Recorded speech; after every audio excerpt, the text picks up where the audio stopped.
साथियों, जो ये आप ब्लॉग सुनने जा रहे हैं, ये एक बहुत ही साधारण कैक्टस फूल से चलते हुए सीधे पहुंचेगा अमेरिका। अमेरिका में पहुंचेगा बटलर, जहां पर भूतपूर्व राष्ट्रपति अमेरिका श्री डोनाल्ड ट्रंप साहब को गोली मारी गई। उनका विवरण आपको बताया जाएगा और उनको बचाने वाली कौन सी पावर है आपको ये भी बताया जाएगा इस ब्लॉग में। और साथ में ये बताया जाएगा कि जो वहाँ की सीक्रेट सर्विस है उसने कौन सी बहुत बड़ी गलती की। उसको रामचरितमानस पढ़ना चाहिए, सीनियर्स सीक्रेट सर्विस को और पूरे अमेरिका के शासन तंत्र को, कि उन्होंने कितनी बड़ी गलती की। ये रावण बताएगा, वही दशकंदर रावण, हाँ वही राम जी वाला जो दुनिया में आज तक कोई नहीं बता पाया, जो वो त्रेता युग में बता गया है। और वही बहुत बड़ी गलती की कि आज अब 72 घंटे 48 घंटे तो हो गए और अभी तक वो रहस्य नहीं हो पाया कि आखिर गोली किस कारण से मारी गई और कितनी बड़ी गलती की है वहाँ के शासन तंत्र ने, कि जिसकी भरपाई नहीं हो सकती साक्ष्य अधिनियम से। वही जो अब भारतीय साक्ष्य अधिनियम बन गया। पहले इंडियन एविडेंस एक्ट था, वो जो समाप्त हो गया 1 जुलाई को। जुलाई का महीना बहुत महत्वपूर्ण होता है इतिहास की दृष्टि से। हाँ, अमेरिका का स्वतंत्रता का वो भी है। और देखिए, डोनाल्ड ट्रंप साहब को बचाने वाला कौन है, ये बहुत बड़ा प्रश्न है कि आखिर वो बचे कैसे। क्या उनको सीक्रेट सर्विस के जवानों ने बचाया? अरे नहीं, सीक्रेट सर्विस के जवान तो इतना भी नहीं कर पाए जितना उत्तर प्रदेश का एक दरोगा करता है। हाँ, उतना भी नहीं कर पाए, उतनी बड़ी बड़ी गलती की। एक तो पहले से पुलिस को जानकारी में आ गई थी कि हत्यारा उस मकान में क्रॉलिंग कर रहा है, तो पुलिस वहाँ की लापरवाह बनी रही। और फिर दूसरी बात ये कि इतने नज़दीक कैसे पहुँच गया एक राइफलमैन, ये भी एक असुरक्षा है। तीसरी चीज़ ये कि जब ट्रंप साहब को गोली लग गई तो ट्रंप साहब को सीनियर सीक्रेट सर्विस वालों ने नहीं बचाया, वो तो उनको किसी ने ट्रेनिंग दी है कि यदि तुम्हारे ऊपर आतंकवादी या प्राणघातक हमला हो तो इस तरह से आपको बचना है। क्योंकि वो तुरंत, आप वीडियो देखिए, वो तुरंत बैठ गए और बैठने का सबको उन्होंने इशारा किया। देखिए, मैं पुलिस विभाग में रहा हूँ, मुझको गोली भी लगी है एक मुठभेड़ में। तो गोली का जो रुख होता है वो कभी ज़मीन से ऊपर की तरफ जाता है, ये एक नेचुरल है। गोली जितनी दूर से मारी जाएगी तो गोली पहले तो टारगेट पे आएगी, लेकिन टारगेट के बाद एकदम जो है घर्षण होगा और घर्षण होकर गोली ऊपर उठती है। तो उनको किसी विशेषज्ञ ने बताया कि कभी भी अगर गोली से अटैक हो तो आप बैठ जाइए। तो वो बैठ गए, ये तो उनकी चतुराई है, इस कारण वो बच गए। लेकिन बचाने वाला कोई और है, बचाने वाले तो हैं जग के नाथ। हाँ, देखिए, घटना हुई है 13 जुलाई को शाम को 6:30 बजे। और अब हम आपको ले चलते हैं 13 जुलाई 1976 में, कि सबसे पहले उसी कान से जिस दाहिने कान में गोली लगी और बच गए डोनाल्ड ट्रंप साहब, तो वो बच कैसे गए? क्योंकि 13 जुलाई 1976 को सबसे पहले इस्कॉन के एक संत जी गए थे उनके पास। तब उनके प्राइवेट सेक्रेटरी ने कहा था कि एक संत कोई आए हैं, कृष्ण जी के भक्त हैं वो, और वो ये आपसे बात करना चाह रहे हैं। ये उन्होंने प्रार्थना पत्र दिया है। तो उन्होंने कहा कि डोनाल्ड सिंह वो क्या चाहते हैं? तो बोले कोई उनके जगन्नाथ भगवान जी हैं, वो उनकी रथ यात्रा निकालना चाह रहे हैं। अरे, उन्होंने कहा वेलकम, बुलाइए संत जी को मेरे सामने। जबकि मतलब वहाँ के स्थानीय लोगों ने ये कहा था कि ट्रंप कभी वो स्थान, अपना ज़मीन वाला स्थान, पूजा के लिए तो नहीं दे सकते। ये एक जनरल टिप्पणी थी। तो वो घटना शाम को 6:30 बजे की है और शाम को 6:30 बजे ही उनको 1976 के बाद जोड़ लीजिए आप, लगभग 40-45 साल हो रहे हैं। और तब उनकी उम्र 30 वर्ष थी, जवान थे और वो धनाढ़ व्यक्ति थे। और वहीं न्यूयॉर्क में कहीं भी रथ बनाने के लिए, जगन्नाथ की रथ यात्रा निकल रही थी न्यूयॉर्क में सबसे पहली बार, तो रथ बनाने के लिए कोई कैंपस नहीं मिल रहा था। तो उस कैंपस की प्रार्थना करने के लिए, मतलब एक तरह से वहाँ के जो संत जी थे इस्कॉन मंदिर के, कृष्ण जी के भक्त थे, वो गए थे सबसे पहली बार। और सबसे पहली बार जगन्नाथ जी का नाम शाम को 6:30 बजे ही डोनाल्ड ट्रंप साहब ने सुना था। और जैसे ही गोली लग के वो खड़े हुए तो उन्होंने भगवान गॉड ही कहा कि प्रभु की कृपा से हम बच गए। तो जिस पर जगन्नाथ जी की कृपा होती है वो तो ऐसे ही बचता है भाई। और वहाँ वीडियो में एक रहस्यमयी हाथ भी आया है सामने। अरे भाई 8 गोलियाँ चलाई हैं हत्यारे ने, 5 पहले 4 बाद में। और देखिए एक भी गोली मतलब सबसे बच गए। और देखिए सीक्रेट सर्विस वालों की कितनी बड़ी गलती है कि जब भी इस तरह की कोई घटना होती है तो पुलिस के जवान का काम ये है, या सुरक्षा बल के, कि जो उनका टारगेट है, जो उनका वीवीआईपी पर्सन है, उसको उठा के तुरंत वहाँ से फेंको दूर जितनी जल्दी हो सके, मतलब हटाओ। तो ये सब वहीं मतलब ऊपर ही घेर के बैठ गए। अरे भाई ये बताइए, अगर हत्यारे के पास बम होता तो क्या करता वो? सब मारे जाते, और जो टारगेट था वो भी मारे जाते, वीवीआईपी भी मारे जाते। तो कितनी बड़ी गलती की, गलती पे गलती। हाँ, और बताइए महिला कमांडो थी, घबरा गई वो। हाँ, ये देखिए अब उनके ऊपर प्रतिक्रिया हो रही है कि वो कहीं ऐसा ना हो कि मिली भगत हो या कोई बात हो, रहस्यमयी बात हो। अब भाई ये तो अब अभी इसके बारे में कोई टिप्पणी। और देखिए अब दशकंधर रावण जी की भी बात सुन लीजिए। ब्लॉग में हमने बताया है कि रावण ने मेघनाथ अपने पुत्र से कहा था कि जो भी बानर आया हो अशोक वाटिका में, देव या धनुष, उसको जिंदा पकड़ के लाना। तो बताइए आज 48 घंटे हो गए और अमेरिका ऐसी, जहाँ इतनी FBI, CIA और सीक्रेट सर्विस, और ये जो पूरे दुनिया को ज्ञान देते हैं, और भारत को तो बहुत बड़ा ज्ञान देते हैं वो लोग। और ये 8वां नंबर था डोनाल्ड ट्रंप साहब का। 3 तो गद्दी पे रहते हुए राष्ट्रपति मारे गए वहाँ, और 3 भूतपूर्व वाले मारे गए, और एक तो ऐसे मारे गए जिनका पता ही नहीं पड़ा आज तक कि वो कैसे मरे राष्ट्रपति जी। तो वो लोकतंत्र है वहाँ कि वहाँ हत्या तंत्र है? अरे यहाँ राष्ट्रपति मारे जा रहे हैं, और राष्ट्रपति की सुरक्षा जो देश नहीं कर पा रहा हो, और वो दुनिया को उपदेश देता है किस बात का महाशक्ति। अरे यहाँ तो 20-20 हज़ार आदमी, एक दरोगा जी और एक इंस्पेक्टर और ज़्यादा से ज़्यादा CO साहब आके ऐसी जनसभाएं कराते ही रहते हैं चुनावों में। बताइए वहाँ 15,000 आदमी थे, और 15,000 आदमी में इतनी बड़ी घटना घट गई। अच्छा भाई अब जरा कैक्टस का फूल देख लीजिए जो संघर्ष का प्रतीक है। और वास्तव में जो नेताजी हैं, जो भी हों, जैसे भारत में माननीय मोदी जी, नरेंद्र मोदी साहब, चाहे विपक्ष के नेता हों राहुल गांधी जी, या कोई भी हो, वो भाई संघर्ष तो करता है अपनी लोकतंत्र को जीतने के लिए।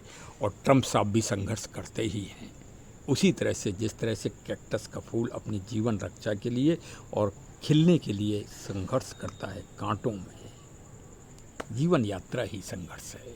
तो पूरा ब्लॉग जरूर सुनिए भाई, आनंद आएगा आपको। साथियों नमस्कार, मैं राम प्रताप सिंह कुशवाहा। हमारे चैनल ज्ञान एंड नॉलेज की उपशाखा सुंदर उपवन में आप सबका स्वागत है और अभिनंदन है। सामने देखिए संघर्ष का प्रतीक, ये कैक्टस के फूल हैं। ये साधारण नहीं है, ये विपरीत परिस्थितियों में लड़के अपने अस्तित्व को बचा रहे हैं। ये है इसका मोटिवेशन, इसकी प्रेरणा। तो पहले मोटिवेशन को हृदयगम करिए, तब फिर इनको लगाने का प्रयास करिए। नहीं तो फिर आप भ्रम में पल जाएंगे कि अरे भाई कैक्टस मत लगाओ, ये मत लगाओ। अरे कैक्टस अगर नहीं लगाओगे, कांटे से अगर डरते रहोगे, तो फिर संघर्ष कैसे करोगे इस दुनिया में? इसमें तो हर जगह ही कांटे कांटे हैं, कहाँ सुख दिखाई देता है?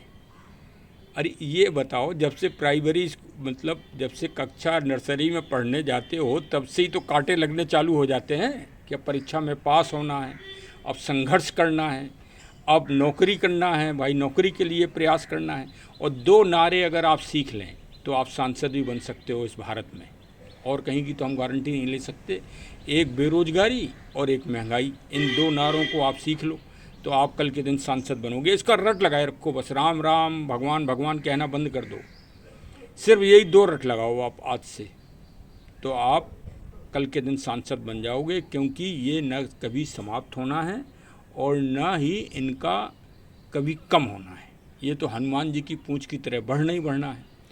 तो कहने का मतलब ये है कि हर कदम में संघर्ष है और उस संघर्ष के बाद भी आप अपने अस्तित्व को बना के और सफल हो जाएं, तो आप ये समझिए कि आपने सफलता प्राप्त कर ली जीवन में। देखिए भाई, अब ये लगभग ये हमारा पौधा 10 साल पुराना हो गया है। तो एक तो यही बहुत बड़ी बात है कि कैक्टस 10 साल से, देख लीजिए, कैक्टस 10 साल से अपने अस्तित्व को बचाए हुए हैं और ये हर साल इसी मानसून की हमको याद दिलाते हैं।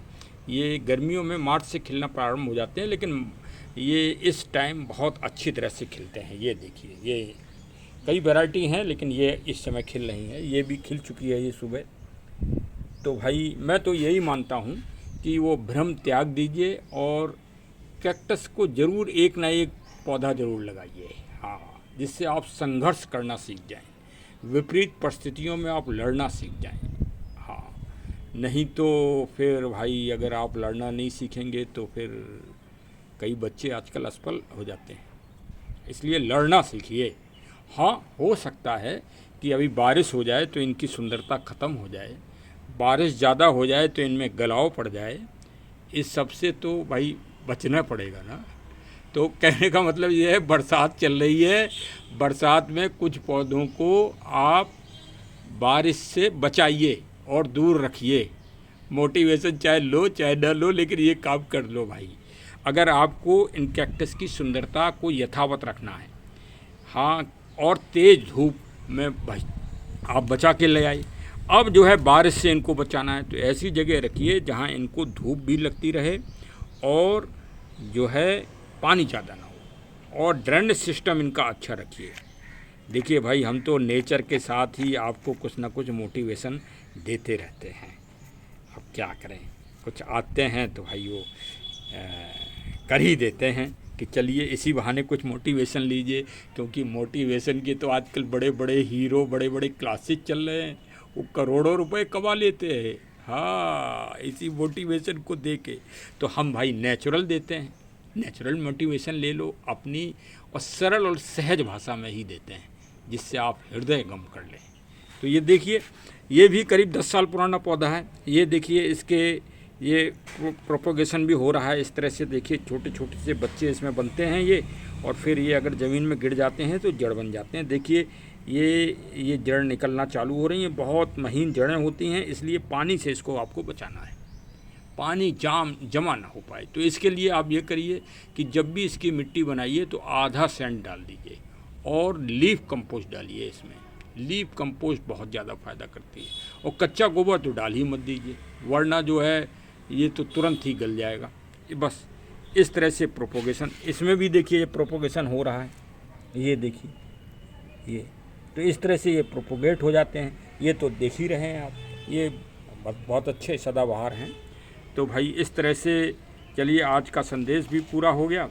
और देखिए, दुनिया के स्तर पे बहुत बड़ी बड़ी घटनाएं घट रही हैं। कल पूर्व राष्ट्रपति डोनाल्ड ट्रंप साहब भी बच गए जीवन से, नहीं तो वहाँ 8 जो है, अमेरिका कहते हैं लोग बाग सबसे पुराना लोकतंत्र है, हम कहते हैं वो सबसे बड़ा हत्यारा देश है। हाँ, वहाँ ये 8वें राष्ट्रपति साहब इतिहास बनाते अगर ये कल चले जाते तो, दुनिया छोड़ के। और छोड़ने में देर क्या थी, बस 1 इंच थोड़ा सा दाहिने कान से और दाहिने तरफ आना था, ब्रेन वहीं था। देखिए, उसने जो बच्चे ने मारा है वो इनके ब्रेन से चिढ़ता था, इनके दिमाग से उसकी दुश्मनी थी। ये हम साइकोलॉजिकल बता रहे हैं। मैं रिटायर्ड पुलिस अधिकारी भी हूँ और करीब 5000 विवेचनाएँ की हैं इस उत्तर प्रदेश से मैंने, 5000। ये रिकॉर्ड होगा, मैं अपना वो नहीं कर रहा हूँ, लेकिन ये रिकॉर्ड होगा विवेचनाओं का। और मैं अभी से बता रहा हूँ कि जिस हत्यारे ने मारा, उस हत्यारे ने ट्रंप साहब के जो स्टेटमेंट आते हैं दहलाने वाले, और जो उनकी नीतियां हैं, उन नीतियों से उसका कोई ना कोई मतलब फीडबैक है किसी का उसके प्रति। और देखिए, अब हम फिर वही कहेंगे, हम फिर अभी रामचरितमानस में आ जाएंगे और सुंदरकांड में।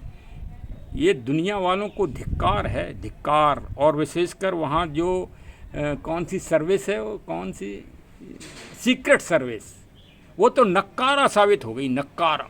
ये उत्तर प्रदेश का एक होमगार्ड उससे बड़ा अच्छे काम करते हैं। वो सीक्रेट कैसे काले काले भूत से खड़े रहते हैं ना, गोरी चमड़ी के, वो एकदम नक्कारा साबित हुए। ट्रंप साहब स्वयं बचें अपने उससे होशियारी से, और वो मेरी समझ से शायद उनको किसी ने ट्रेनिंग दी है कि यदि आपके ऊपर कभी अटैक हो तो आप कैसे बचें। और एक चीज़ मैं बताऊंगा कि इसलिए और नक्कारा कह रहे हैं कि इतना गलत काम किया कि रावण, अब सुन लो थोड़ा सा, हाँ भाई फूलों के साथ ही सुन लो, ऐसी हमें ज्ञान यही मौका मिलता है, तभी आप लोग हमारी वीडियो भी सुन पाते हो। रावण ने मेघनाथ अपने पुत्र यशस्वी पुत्र से ये कहा था कि अशोक वाटिका जो उजाड़ रहा है, जो भी बंदर है या जो भी देव है या धनुज है या कौन ताकत आई है जो उजाड़ रहा है, उसको जिंदा पकड़ के लाना। ये दुनिया का कोई शास्त्र आपको ज्ञान नहीं देगा, दुनिया का कोई शास्त्र। लोग बात कहते हैं गीता महान है, अरे गीता महान जरूर है, लेकिन गीता श्रेष्ठतम नहीं है। श्रेष्ठतम है श्री रामचरितमानस और रामायण। आज से दिमाग से निकाल देना, वेद महान हैं लेकिन श्रेष्ठतम नहीं है। श्रेष्ठतम तो श्री रामचरितमानस है, और सबसे श्रेष्ठ है रामलला, श्री राम जी। हाँ, अरे कृष्ण जी तो अंश हैं, कृष्ण जी हुए, बुद्ध जी हुए, ये सब अंश हैं प्रभु राम के। हाँ, बस यही समझ लो। अब ये ज्ञान किसी को मिलेगा आपको कि जिंदा पकड़ के लाना, जो भी हो। अगर वो जो कल लड़का मर गया मारने वाला हत्यार, वो हत्यारे ही समझो, ट्रंप साहब चले गए थे वो तो। अभी एक और रहस्य आपको बता दें, ये भी सुन लो भाई, सुन लो कि 13 जुलाई निकाल लो आप, 13 जुलाई 1976 को शाम को 6:30 पर राम कृष्ण भक्ति वाले, जिनको हम इस्कॉन कहते हैं, वो उनके संत लोग और कुछ लोकल वहाँ के अमेरिकन्स जो भारतीय रहते हैं, जो राम जी के और कृष्ण जी के भक्त हैं, वो सब न्यूयॉर्क में सबसे पहली बार 1976 में जगन्नाथ जी की यात्रा निकली थी। तो न्यूयॉर्क में 1 इंच ज़मीन तो खाली नहीं है, और ज़मीन आवश्यकता थी कि रथ कहाँ बनाए जाएं। बड़े बड़े विशाल रथ बने हैं उसी तरह से जैसे जगन्नाथ जी में निकलते हैं, थोड़ा सा छोटा रखा है उन्होंने, बस इसलिए कि बराबरी ना हो जाए जगन्नाथ महाराज जी की। इसलिए उन रथों को थोड़ा मतलब 1 फीट छोटा रखा है, बकाया उतने ही बड़े बनते हैं और उतनी ही भव्यता हुई होती है न्यूयॉर्क में। तो किसी ने ज़मीन नहीं दी। नगर न्यूयॉर्क की जो मतलब प्रबंधन है, जो महानगर पालिका या जो भी होगी, वहाँ मेट्रोपॉलिटन सिटी है भाई, तो बहुत बड़ी व्यवस्था होगी, उन सब ने जगह ही नहीं दी। कोई पार्क खाली नहीं, कोई कुछ नहीं, हटिए तुम लोग, भागिए यहाँ। तब तो कोई मतलब आदर ही नहीं था कृष्ण भक्ति जी वालों का। तो धीरे धीरे संघर्ष करके उन्होंने अपना स्थान बनाया। भारतीयों ने वहाँ अपना त्याग, परिश्रम, मेहनत, ईमानदारी करके अपना स्थान बनाया है। त्याग और बलिदान है, किसी का एहसान नहीं है। हाँ, ये सोचे कि अमेरिकन हमारे ऊपर एहसान नहीं कर रहे हैं, एहसान नहीं करते हैं, हम उनको उतनी दक्षता देते हैं। ये भारतीयों का गुण है। भारतीयों का गुण भी तो जानिए। हाँ, इन्हीं फूलों की तरह है भारतीयों का गुण।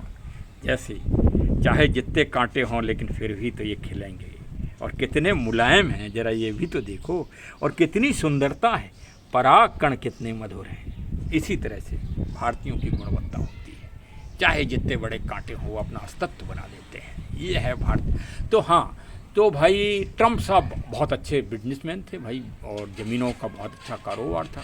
तो इनका एक प्लाट डला था काफ़ी बड़ा, उसके पैसे ऐसे सब लग गए थे।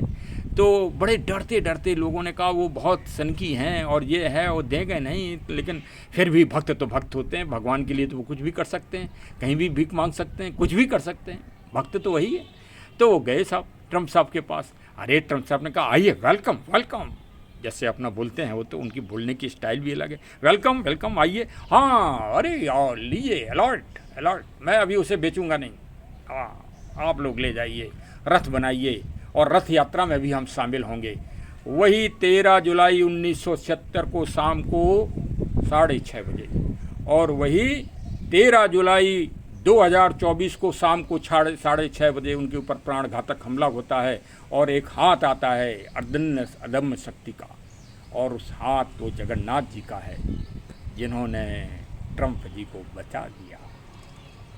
अब ये संयोग कहिए या ये परमात्मा की कृपा कहिए, जगन्नाथ जी की जग के नाथ हैं। अरे ये अमेरिका पमेरिका क्या छोटी मोटी चीज़ें हैं, ये तो भगवान के लिए। हाँ, जैसे मन है, अब मन से ज़्यादा कोई गतिशील है? अरे अभी अमेरिका पहुंच जाए कि ये ट्रंप जी से हाथ मिला लें हम। हाँ, मन से भाई, मन से किसी बाइडन साहब से हाथ मिला सकते हैं, पुतिन साहब से हाथ मिला सकते हैं। हाँ, ये तो मन है, मन की गति से बड़ा कोई गति है? कोई गति नहीं। वही यक्ष ने प्रश्न किया था किससे? युधिष्ठिर से। हाँ, युधिष्ठिर जी ने सही उत्तर दिया था। तो चलिए भाई, आज बहुत अच्छा, वास्तव में बहुत अच्छा सेशन हो गया ये। और भाई देखिए, हम तो यही कहेंगे कि ये मानसून का सीज़न आ गया है, और मानसून के सीज़न में कुछ पौधों को आप अंदर रखिए। मैं अभी आपको एक पौधा और दिखा दूं, उसको भी आप अंदर रखिए। ये देखिए, ये जेड पाम है, और ये जेड वो होता है मतलब, और इसको भी आप अंदर रखें। देखिए कितना अच्छा हरा भरा हो रहा है, बिल्कुल। इसको भी अंदर रखिए। हाँ, अगर खाद देना है तो उसी दिन दीजिए जिस दिन ये मिट्टी इसकी सूखी हो। देखिए ऐसे रखिए, मतलब सूखी भी है, हल्का सा नमी भी है और सूखी भी है, इस तरह से आप, क्योंकि ये भी तुरंत गलने लगते हैं। फिर अभी एक पौधा और आपको दिखा दें। अच्छा भाई, एक रिक्वेस्ट है, ये देखो, आज आपको बोगनविलिया भी दिखा दें। देखो कितनी अच्छी है। बस इसमें सावधानी ये रखना है कि एक तो पिंचिंग कर दीजिए ऊपर से, ये टूटी फूटी लकड़ी हटा दीजिए, पंचिंग कर दीजिए अगर आप में फूल ना आ रहे हों। और पानी देख लीजिए कहीं ज़्यादा तो नहीं हो रहा है बारिश का। अगर आपको फूल लेना है तो इस तरह से मिट्टी मुलायम और टाइट रखिए, और फिर देखिए ऐसे लहराएगी। देखिए बोगनविलिया कितनी अच्छी खिल रही है, कहीं नज़र ना लग जाए भाई, बड़ी चिंता होती है। हाँ, लेकिन देख लीजिए आप लोग भाई, ये देखिए रजनीगंधा भी खिल रहा है। ये बहुत अच्छा, अभी बस देखिए अब खिलने जा रहा है। तो अभी ना लगाया हो तो लगा सकते हैं आप रजनीगंधा। अच्छा, अब एक ये डेजर्ट ऑफ द रोज़ है, इसकी भी पानी से दुश्मनी है भाई। बारिश में अगर आपने इसको रख दिया, और ये बारिश पूरी, ऐसा नहीं कि बिल्कुल भी ना रखें आप, जब बारिश हो रही हो तो थोड़ा बहुत रख, ऐसा नहीं है, एडेनियम है ये। ऐसा नहीं है कि बारिश हो रही है तो आप बिल्कुल ही इसको बारिश में ना रखें, थोड़ी देर रख दें जिससे बारिश का पानी इसको मिल जाए।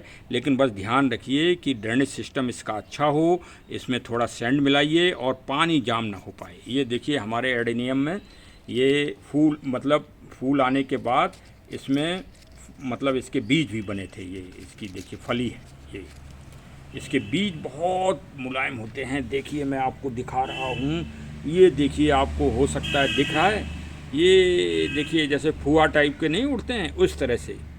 ये देखिए, ये मैंने कलेक्ट कर लिए हैं इनके बीजों को, अब मैं इसको रोपित करूँगा। ये देखिए, ये इस तरह से, ये इसके बीज हैं, ये उड़ जाते हैं तुरंत हवा में। और ये अगर आपने इसको बांधा नहीं फली को, तो सारे बीज उड़ जाएंगे, आपको एक भी बीज नहीं मिलेगा ढूंढे हुए। ये तो हमने इनको बंद कर रखा है इसमें डिब्बे में, देखिए। हाँ, अब इनको रोपित करेंगे हम बहुत जल्दी, इसको बंद करके ऐसे रख देते हैं। हाँ, और ये देखिए, ये इसका भाई कंद है। तो ये देखिए, इसको हमेशा बारिश में थोड़ा दबा के देखते रहिए, क्योंकि अगर ये थोड़ा भी अगर इसमें फंगस या कोई चीज़ बात होगी तो ये गलने लगता है। बस इस बात का ध्यान रखिए। ये देखिए, ये सब देखिए, बारिश से इनको बचाइए। अब मैंने सेट के नीचे रख दिया है इन सबको, जहाँ धूप भी आ रही है, और देखिए धूप आपको दिख रही है, ये धूप आ रही, बस इतनी धूप की ज़रूरत है। ये देखिए कैक्टस की बहुत बड़ी वैरायटियाँ हैं हमारे पास, ये चंडीगढ़ से हम लाए थे। हाँ, ये देखिए बहुत अच्छी जो है, ये इस टाइम खूब हरी भरी हो रही है। थोड़ा कैक्टस का उल्टा मामला तो चलता ही है कि जब सब पौधे सूखते हैं तब ये हरे भरे होते हैं। अब मानसून चारों तरफ आ गया है पूरे भारत में, तो भाई वृक्ष लगेंगे ही। और आप नर्सरियों में, बगीचों में पौधे खरीदने जाएंगे, पौधे खरीदते समय ध्यान ये रखिए कि जो पिंडी ताज़ी हो वो मत लीजिए, जिसमें आप देख लें कि पिंडी पुरानी है, पेड़ों का अंकुरण हो रहा है, नए पत्ते निकल रहे हैं। जड़ उठा के देखिए कि जड़ में, पॉलिथीन में या पिंडी में जड़ें दिखाई दे रही हैं, कटी पिटी तो नहीं है। भाई ये सावधानी रखिए, क्योंकि बड़े प्यार से आदमी पौधा लाता है घर में, विशेषकर फलदार पौधे लगाइए अब इस समय भाई। हाँ, अरे सभी लोग भाई लगाएं, एक एक, दो दो, तीन तीन, चार चार पौधे लगाएं, और जिनके बाग हों वो खूब ज़्यादा लगाएं, और भी पौधे लगाएं। पौधा तो कोई किसी भी किस्म का लगाएं, पीपल लगाएं, बरगद लगाएं, बेल लगाएं, हाँ, जामुन लगाएं, आम लगाएं। हाँ, तो ये बात देख लीजिएगा, क्योंकि नर्सरी वाले बहुत चालाक होते हैं।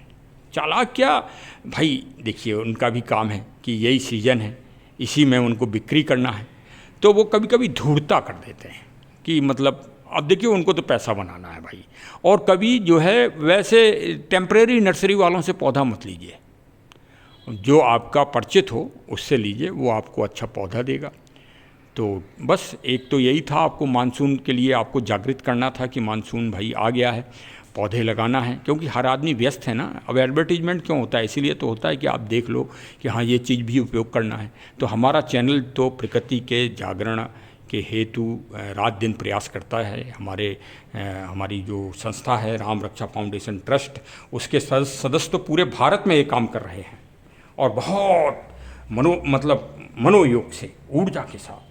हाँ, मतलब मध्य प्रदेश, राजस्थान, छत्तीसगढ़ और गुजरात में हमारे सदस्य, हमारी संस्था के सदस्य होते जा रहे हैं और बड़े बड़े शहरों में भी हैं, बम्बई, आगरा और लखनऊ और काशी, उधर सिद्धार्थनगर, सब जगह सदस्य बनाए जा रहे हैं हमारी संस्था के द्वारा। और वो पौधे लगाने के लिए जागरूक कर रहे हैं, पौधों की टिप्स बताते हैं, पौधा कोई ख़राब ना हो इसके बारे में बताते हैं और चारों तरफ एक जागृति फैलाते हैं। हाँ, उनका काम है भाई। तो आप भी हमारी संस्था से जुड़ सकते हैं किसी भी समय। हाँ, बिल्कुल वेलकम आपका किया जाएगा। ठीक है, बहुत बहुत धन्यवाद। जय हिंद, जय हिंद, जय हिंद।